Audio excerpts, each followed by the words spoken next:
Today I show you once again how much of a difference oils can make over a model which has been base coated with a couple of colors. By the end, we'll also look at some advanced blot effects. This time I'm using brown, black and magenta, since we have some skin to shade. In 2 different cups I mixed brown into both the black and magenta. The magenta mix will be used for the skin, while the black for everything else. There is no exact recipe for this, but always when mixing remember to add the darker color into the lighter one in small amounts. Once I was pleased with the tone, a bit of solvent or white spirits are mixed into the oils just to help them run a bit better. To apply, I'm using the same brush that I use for mixing the paint.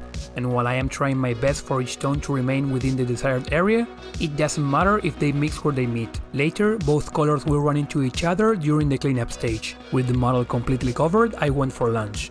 Around an hour passed, which was enough time for the solvent to evaporate, and the oil to get a grip on the model. I continued by removing the excess paint by gently tapping my brush, which was soaked in thinner, against the model. The more we poke at an area, the more oil will begin to dislodge from it, revealing the base coat below. As this newly reactivated paint dilutes, it will find its resting place in the recesses of the model.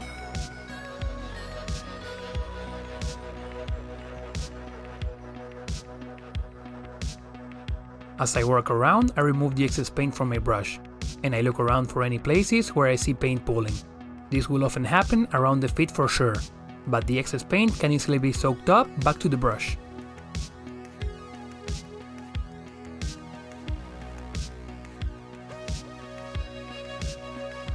After letting the model dry overnight, we'll find a high contrast result with very defined shadows, as well as some tinting and color variety on the raised surfaces.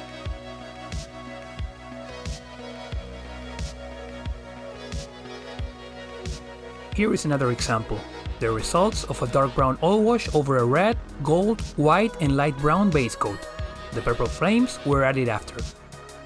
Let's go back to the original model and have a look at some new blood effects. I'll be using fishing line and a tiny bead to create the skeleton from where the blood will drip. Very short strips for tiny drops, plus a long one with the bead stuck at the end for a bigger one.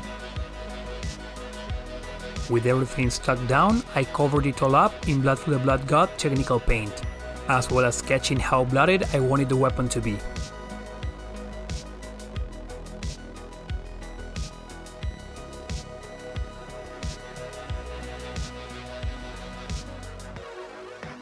I then put the model aside and mixed some touches of sienna and black ink into the blood effect paint. This would give me some tone variety for blood which has dried up. On my first video exploring this paint, you can see more of it.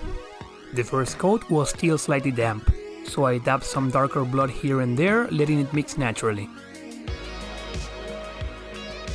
Not looking too bad so far, but a couple more coats just on the tip of the fishing line will build up that round end for it to look more like drops.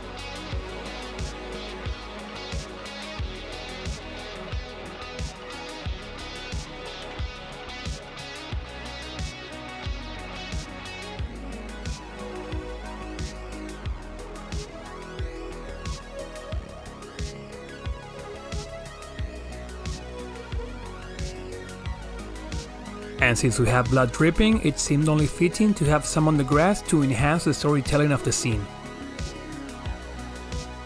As I said on my previous Grimdark video, this is a follow-up on what will be a series of me trying out new things and attempting to improve my already existing speed painting method. So if you enjoy this style of painting, make sure to subscribe to stay up to date on future updates and breakthroughs.